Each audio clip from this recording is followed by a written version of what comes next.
नमस्कार साथियों, स्वागत है आपका भी अनकर 24 यूट्यूब चैनल पर। बहुत बहुत साथियों, चर्चा कर लेते हैं। हाथ में कटोरी, चले हैं युद्ध लड़ने पाकिस्तान की।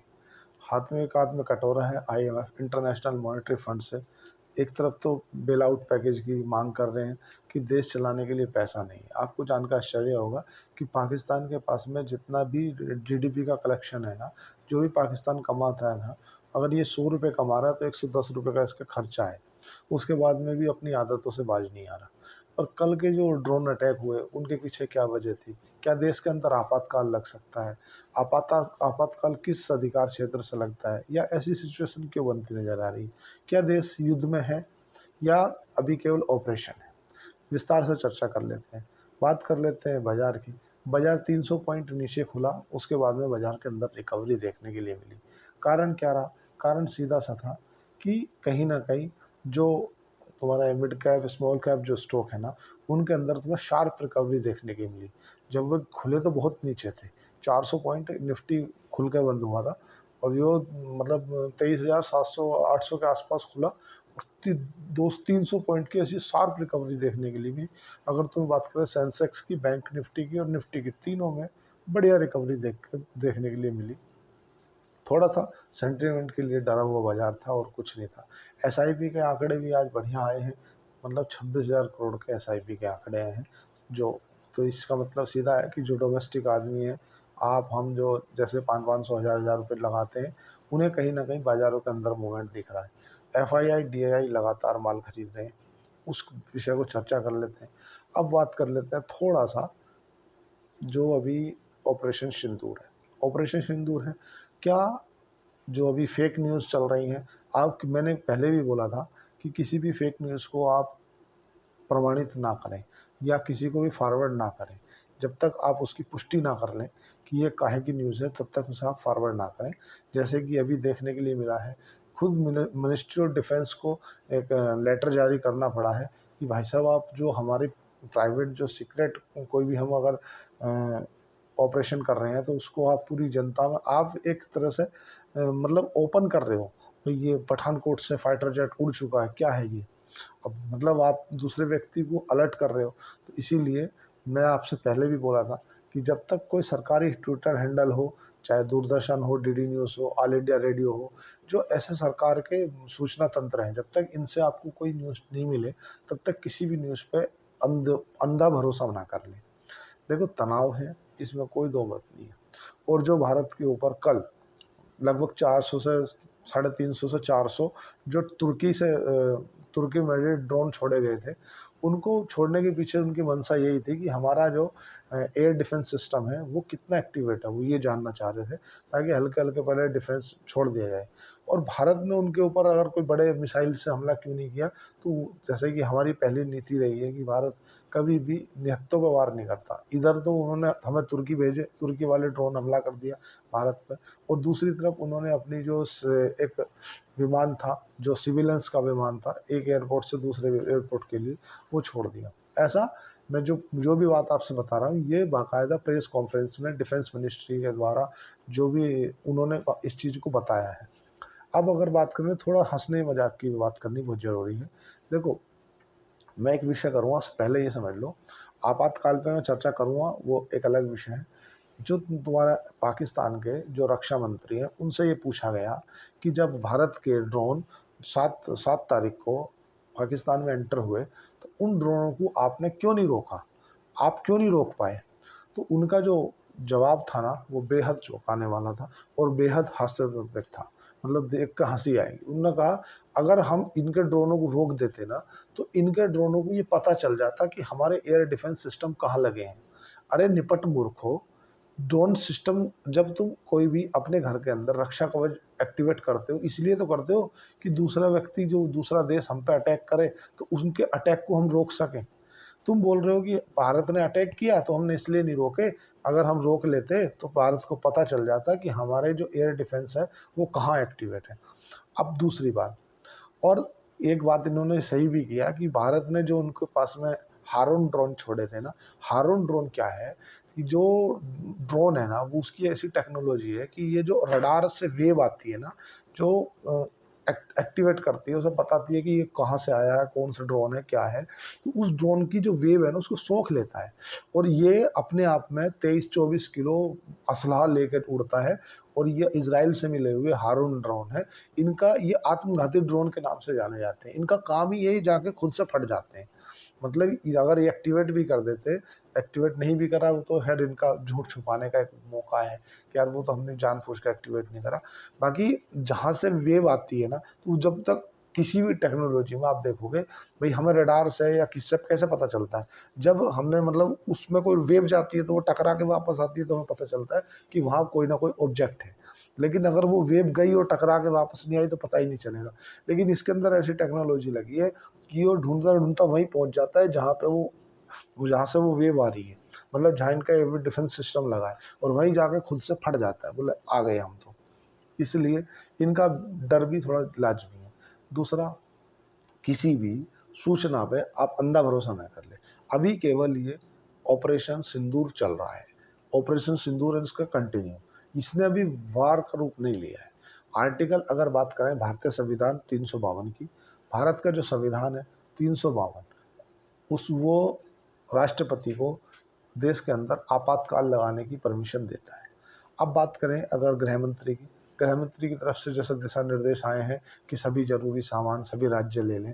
देखो साथियों, आपको ये जानना पड़ेगा कि किसी भी राज्य का जो प्रक्रिया होती है ना, कोई चीज़ परचेस करने की, वो एक टेंडर प्रक्रिया होती है। अगर उसे कोई भी प्रोडक्ट खरीदना है ना उस राज्य सरकार को, तो उसे एक टेंडर प्रक्रिया निकालनी पड़ती है, उसके तरीके खरीदी जाती है। तो जो दिशा निर्देश आए हैं ये आर्टिकल 400 का उपयोग करते हुए ये है कि टेंडर प्रक्रिया ना अपनाते हुए आप डायरेक्ट खरीद लो, इस चीज़ से बच जाओ। ठीक है, पहली बात। अभी देश के अंदर केवल ऑपरेशन चालू है, और जो अगर आपातकाल लगता है, मतलब इमरजेंसी लगती है, इससे पहले भी भारत के अंदर 3 बार इमरजेंसी लग चुकी है। इमरजेंसी अगर लगती है देश के अंदर तो आपको ये मान के चलनी पड़ेगी कि हमारे जो खुद के अधिकार है वो 6 अधिकार छिन जाते हैं, जिन्हें हम मूल अधिकार कहते हैं। आर्टिकल 352 में ये प्रावधान है कि देश के अंदर देश का राष्ट्रपति आपातकाल लगा सकता है। इससे पहले भी 3 बार आपातकाल लग चुका है, 1971, 1962 और 1975 में देश के अंदर आपातकाल लगा है। लेकिन जनरली 1975 के आपातकाल को इस रूप से जाना जाता है कि उस समय पे इसलिए लगा था कि देश के राजनीति इन्वॉल्वमेंट थी, है ना। और देश में आपातकाल कब कब लग सकता है? आपातकाल लगने की 4 प्रक्रिया होती है। या तो हम पे किसी दूसरे देश का, बाहरी देश का आक्रमण हो जाए, या हम उस देश में युद्ध में हो, या फिर देश के अंदर आंतरिक सुरक्षा या आंतरिक अस्थिरता फैली हुई हो, तो देश के अंदर आपातकाल लग सकता है। आपातकाल अगर लग जाते हैं तो बात कर लेते हैं कौन कौन से जो हमारे मूल अधिकार हैं वो सस्पेंड हो जाते हैं, मतलब खत्म हो जाते हैं। देखो, एक सबसे पहले तो जो प्रति बोलते हैं ना कि अभिव्यक्ति की आज़ादी, मतलब मैं किसी के बारे में भी कुछ भी बोल सकता हूँ, अपने धर्म के बारे में, धर्म विशेष के बारे में, मतलब मैं धर्म विशेष एकदम मुस्लिमों की बात करता हूँ मैं, धर्म विशेष के बारे में किसी के बारे में कुछ भी बोल सकते हैं। या वो जो अभिव्यक्ति की आज़ादी है वो छिन जाती है। आप कहाँ जाओगे कहाँ नहीं जाओगे वो संसद डिसाइड करती है, वो राष्ट्रपति नियुक्त करते हैं, मतलब राष्ट्रपति बताते हैं कि आपके कितने अधिकार छीने गए हैं। और आर्टिकल 32 जो भारत के संविधान में अनुच्छेद 32 है, जिसमें आपके अगर मूल अधिकारी को उल्लंघन हो रहा है तो आप उसके लिए सुप्रीम कोर्ट जा सकते हो कि भाई ये मेरा अभिव्यक्ति की आज़ादी थी, या ये मेरा फंडामेंटल राइट था, इसके लिए मेरा हनन हो रहा है, तो उसके लिए आपको सुप्रीम कोर्ट बैठा है। लेकिन जब देश के अंदर इमरजेंसी लगी होती है, आपातकाल लगा होता है, उस कंडीशन में आप कहीं नहीं जा सकते। मैंने एक आपातकाल को लेकर के एक अलग से वीडियो अपलोड कर रखी है कि अगर आपातकाल जैसी सिचुएशन बन जाती है तो क्या। अभी एक फेक न्यूज़ बहुत हो रही है कि अगर देश के अंदर आपातकाल लग जाएगा, आप पैसा इकट्ठा करके रख लो, पैसा आएगा, गैस, ये डीजल, पेट्रोल। हालांकि इस कंडीशन को देखते हुए तुम्हारा एसबीआई बैंक की तरफ से और आरबीआई और तुम्हारा जो आईओसीएल, इंडियन ऑयल कॉरपोरेशन की तरफ से ये दिशा निर्देश और गाइडलाइन जारी कर दी गई है कि पर्याप्त देश के अंदर पैसा है, जितना पैसा जिसको लगेगा सब मिलेगा, घबराने की कोई ज़रूरत नहीं। पर्याप्त डीजल पेट्रोल अवेलेबल है, इसीलिए पैनिक ना करें। भाई देखो, जब सीमा पे है सैनिक तो फिर काहे का पैनिक। जब अगर सैनिक हमारे डट रहे हैं तो फिर पैनिक करने की क्या बात है। और देखो, बहुत से लोगों का मेरे पास कमेंट आ रहे थे, पर्सनल भी आ रहे थे कि यार पाकिस्तान तो परमाणु बम से लैस है, पाकिस्तान बोलता परमाणु बम मार देगा। भाई नहीं मार पाएगा। आप समझो बात को, परमाणु बम जो है ना वो किसी चीज़ में बांध के फेंका नहीं जाता, उसको लाके छोड़ा जाता है ऐसे। और जो हमारी S-400 मिसाइल है ना, वो अगर बात करें ना, उसका जो रडार सिस्टम है, वो उसकी जो रेंज है 600 किलोमीटर की है। वो 600 किलोमीटर से आते हुए ऑब्जेक्ट को पहले से ही पकड़ लेती है, और जैसे ही उसकी रेंज में आता है 400 किलोमीटर की में, तो वो अपने जो एक्टिवेट सिस्टम है उसे बोल देती है मार साले को। तो वो अगर इस कंडीशन में वो हमला भी करेगा ना, तो पाकिस्तान के अंदर ही फट जाएगा परमाणु बम। और दूसरी बात क्या है, ये परमाणु बम के केवल हल्ले गुल्ले हैं, कोई कुछ नहीं है। ना वो मार सकते हैं, ना उनमें इतनी क्षमता है। क्योंकि आप 1999 में जब कारगिल युद्ध हुआ था, अटल बिहारी वाजपेयी जी के समय की बात है, उनका एक जो कमेंट है वो कभी दोबारा आप ट्रोल करना सुनना, वो यूट्यूब पे मिल जाएगा आपको। उन्होंने बोला था अमेरिका ने कि पाकिस्तान बोल रहा है कि हम परमाणु बम मार देंगे भारत के ऊपर। तो अटल बिहारी वाजपेयी जी उसके तत्काल प्रधानमंत्री हुआ करते, तो उन्होंने बोला था कि ये पाकिस्तान हम पे परमाणु बम मार देगा, मैं देश का एक हिस्सा खो दूंगा, पर मैं कसम खाता हूं कि अगले दिन पाकिस्तान नया सूरज नहीं देख पाएगा। और भारत की एक युद्ध नीति रही है। भारत ने जब भी टेररिस्टों को, जी जो आतंकवादियों के ऊपर हमला किया, या इससे पहले भी, भारत किसी भी आम जनता को मारने का बिल्कुल इच्छुक नहीं है। भारत नहीं चाहता किसी भी सिविलियंस की मौत हो, चाहे वो भारत की तरफ से हो, चाहे वो पाकिस्तान की तरफ से हो। सिविलियंस जो कि अपने बीवी बच्चे अपने परिवार के साथ रहते हैं, भारत ऐसी कोई नीति नहीं रखता। लेकिन पाकिस्तान, क्योंकि उनके अंदर छुप कर मारने की जो आदत है वो गई नहीं है। 1962 का युद्ध उन्होंने मुंह की खाई। 1962 का युद्ध तो चाइना से हुआ। 1971 का युद्ध उन्होंने मुंह की खाई। 93,000 सैनिकों ने उनके सरेंडर किया, और उनकी पतलून उतारी गई जब जाकर उनको सरेंडर किया गया। आज वो क्या है, रह रह के दूसरे दूसरे उसको उत्साह देते हैं, उत्साह में आके वो भारत के ऊपर आक्रमण कर देता है। अगर उसकी वर्तमान की कंडीशन देखा जाए, तो वो अभी तो स्थिति में ये है कि वो अपना देश भी नहीं चला सकता, सही पूछो तो दूसरों के टुकड़ों के ऊपर आश्रित है। अगर बात करें उसके, जो मैंने आपसे बताया था, 100 रुपये कमाता है, 110 का खर्चा है, और 110 खर्चा होने के बाद जो दूसरों से लोन लेता है ना, लोन के रूप में 100, मतलब 50% जो उसका, वो तो डेट के रूप में जाता है, जो कर्जा ले रखा है। अब ये पता नहीं कहाँ से ये मानता है नहीं, जबरदस्ती के युद्ध लड़ने। भाई तेरा बाप बैठा है मोदी, ये देख ले, हम फादर ऑफ द नेशन है, तो हमसे ही तो बना है बॉस, मतलब हमसे ही तो बना है पाकिस्तान। हम तो तेरे बाप हैं, और अपने बाप से कोई लड़ता है क्या? बाप तो बाप होता है, और तू जबरदस्ती भिड़ने लगा है भारत के साथ। भाई सोच कि तेरे को बकस रखा है, नहीं तो धोने के पानी के लाले कर देते, तुझे कभी बाढ़ में मार देते। आगे घुटनों में पड़ जा, माफी मांग ले, तू भी खा, बच्चों अपने देशवासियों को भी खाने दे, जीने दे। पर नहीं, युद्ध लड़ेगा, जबकि पता है युद्ध नहीं लड़ पाएगा। इतिहास गवाह रहा है, इतिहास गवाह है कि बाप से आज तक कोई बेटा नहीं जीत पाया, और तूने 2 बार लड़ा, दोनों बार मुंह की खाई। 1972 में युद्ध लड़ा तो मुंह की खाई, 93,000 सैनिकों ने सरेंडर कर दिया, क्या हुआ? तूने कौन सा तीर मार लिया? 1999 में कारगिल युद्ध हुआ तो तूने मुंह की खाई। जबरदस्ती में कुछ नहीं रखा इन बातों में। आप लोग पैनिक ना करें, बिल्कुल नहीं पैनिक करना, पैनिक करने जैसी कोई बात नहीं है। क्योंकि भारत की जो अर्थव्यवस्था है, भारत की जो जीडीपी है, भारत के जो सैनिक है ना, आप उन पर भरोसा रखो। आप घर में चैन से सो, इसीलिए सैनिक सीमा पे तैनात हैं।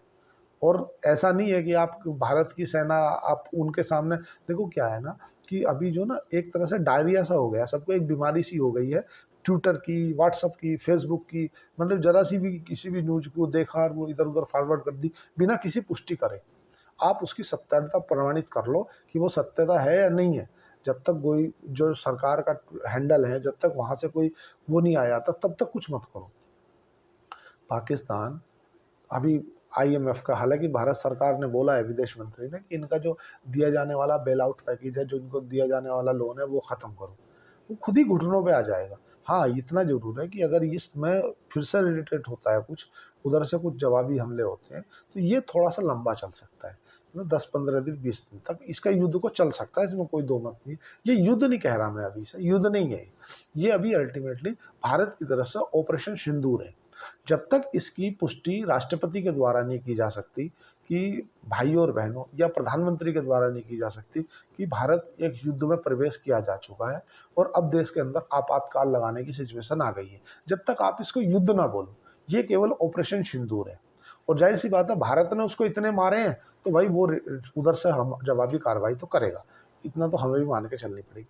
पैनिक करने जैसी कोई बात नहीं है, भारत के सामने वो कहीं नहीं लगता। एक का क्वेश्चन आ रहा था क्या बांग्लादेश हमला कर सकता है? बांग्लादेश की आगे से गीली और पीछे से पीली है। बांग्लादेश के पास में न हगने को है न खाने को है। बांग्लादेश खुद परेशान है। पाकिस्तान आंतरिक रूप से परेशान है। पाकिस्तान के अंदर जो बलूच आर्मी है ना, बलूचिस्तान की अलग से मांग करती है, जैसे उत्तर प्रदेश उत्तराखंड है, उत्तराखंड वाले बोलते हैं हमें तो अलग से अपना देश बनाओ, हम तो उत्तराखंड देश नाम से जाने जाएंगे। बलूच आर्मी बोलती है हम अलग करो। पाकिस्तान के अंदर एक तहरीक तालिबान है, टीटीपी के, वो बोलता है कि हम हमें अलग करो। एक फाइबर पख्तूनख्वा एक अलग से राज्य है, वो बोलता है हमें अफगानिस्तान में मिलाओ, हम मानते ही नहीं तुम्हें। जो पेशावर तुम्हारा पंजाब और सिंध है, इन दोनों के बीच में आपसी झगड़े हैं। पाकिस्तान में अंदर खुद तनाव बढ़ा हुआ है, इसलिए घबराने की जरूरत नहीं है, पैनिक बिल्कुल नहीं करना। जब तक सेना है, सेना पर विश्वास करना है, सेना का मनोबल बढ़ाना है, ना कि तोड़ना। आप अपना पोर्टफोलियो पे बिल्कुल टेंशन नहीं लेना, क्या होगा क्या नहीं होगा। ऐसे युद्ध भारत में आज पहली बार नहीं लड़ रहे, या कोई ये भारत ऐसी बहुत सी स्ट्राइक होती है जिनका पता तक नहीं चल पाता और कर लेते हैं। ये तो क्या है कि अभी जो है ना सूचना तंत्र इतना ज़्यादा हो गया कि आदमी एकदम पैनिक कर जाता है। रात को मैं खुद 3 बजे सोया। मैं जहाँ तक आप लोगों को समझ सकता हूँ कि आप जो लोग मतलब थोड़ा-सा अगर शेयर मार्केट से रिलेटेड हो या कुछ भी, रात भर उन्हें नींद नहीं आई होगी, क्या हो गया, किसने मिसाइल मार दी। और न जाने जब तक मिलिट्री और डिफेंस की तरफ से कोई पुख्ता सबूत नहीं आए, लेकिन लग रहा था जो आज तक है, जी बिज़नेस है, जो बड़े-बड़े न्यूज़ चैनल हैं, उन्होंने तो कराची पे हमला कर दिया। अरे कराची अपने कब्जे में, लाहौर अपने कब्जे में, इस्लामाबाद, कहीं कुछ नहीं, आप घबराओ नहीं, पैनिक नहीं करो। सेना पे भरोसा रखो, जब तक सेना है हमारी, तब तक हमें बिल्कुल घबराना नहीं है। जैसा भी कुछ होगा मैं आपको अपडेट दे दूँगा, लेकिन जो भी कोई न्यूज़ कहीं से मिले, उसकी पहले प्रामाणिकता कर लें, क्योंकि आजकल का फेक काम चल रहा है। फेक एआई का ज़माना है, आर्टिफिशियल इंटेलिजेंस, कोई भी पुरानी वीडियो उठा के उसे एडिट करके आप तक पहुँचा दी जाएगी। और एक बात का विशेष ध्यान रखें, मैं आप लोगों से ये दरख्वास्त करता हूँ कि आजकल जो है ना सरकार की तरफ से भी गाइडलाइन जारी हुई है कि कोई भी वीडियो आ रही है, उस वीडियो को जैसे ही आप क्लिक करोगे तो क्लिक करते ही आपका पूरा अकाउंट हैक, मतलब तत्काल पूरे पैसे गायब। तो कोई भी वीडियो बिना किसी जानकारी के ना करें। अपनी बुद्धि, अपना विवेक, अपना स्वयं का उपयोग करें। कोई भी कुछ भी कहीं भी बुझा नहीं करना। जैसा भी कुछ होगा मैं अपडेट दे दूँगा। आज के लिए इतना ही। चैनल को लाइक करें, सब्सक्राइब करें, कमेंट करें। धन्यवाद, थैंक यू।